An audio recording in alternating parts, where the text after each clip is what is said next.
ভারত ও বাংলাদেশ দুটি প্রতিবেশী রাষ্ট্রের সম্পর্ক কেবল কূটনীতির কাগজে সীমাবদ্ধ নয়, ইতিহাস, রাজনীতি ও মানবিক অনুভূতির এক গভীর বন্ধনে আবদ্ধ। মুক্তিযুদ্ধ থেকে শুরু করে বাণিজ্য, সীমান্ত নিরাপত্তা ও আঞ্চলিক সহযোগিতায় দুই দেশের সম্পর্ক বহু চড়াই উতরাই পেরিয়ে আজও গুরুত্বপূর্ণ অবস্থানে রয়েছে। এমন প্রেক্ষাপটে বাংলাদেশের শোকের মুহূর্তে পাশে দাঁড়ানোর বার্তা এসেছে নয়াদিল্লি থেকে।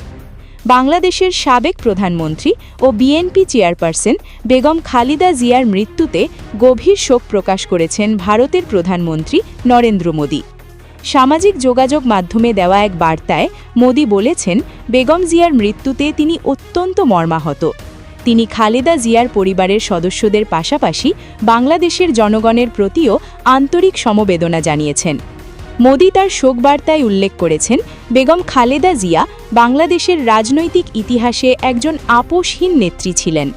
বাংলাদেশের প্রথম নারী প্রধানমন্ত্রী হিসাবে বাংলাদেশের উন্নয়নে ও ভারত-বাংলাদেশ সম্পর্কের ক্ষেত্রে তার অবদান সবসময় স্মরণীয় হয়ে থাকবে বলে মন্তব্য করেছেন তিনি।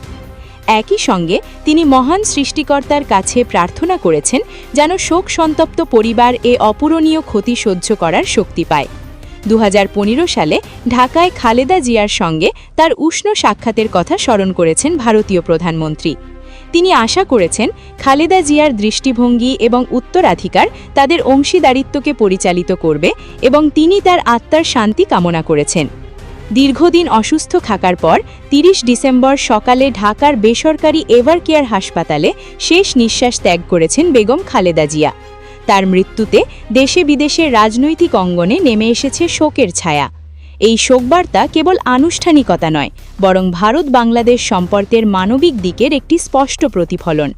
শোকের এই মুহূর্তে প্রতিবেশী দেশের এমন সহমর্মিতা দুই দেশের ভবিষ্যৎ সম্পর্কে ইতিবাচক বার্তা দিচ্ছে বলে মনে করছেন বিশ্লেষকরা। সাদিয়া ইসলাম, নিউজ VNN।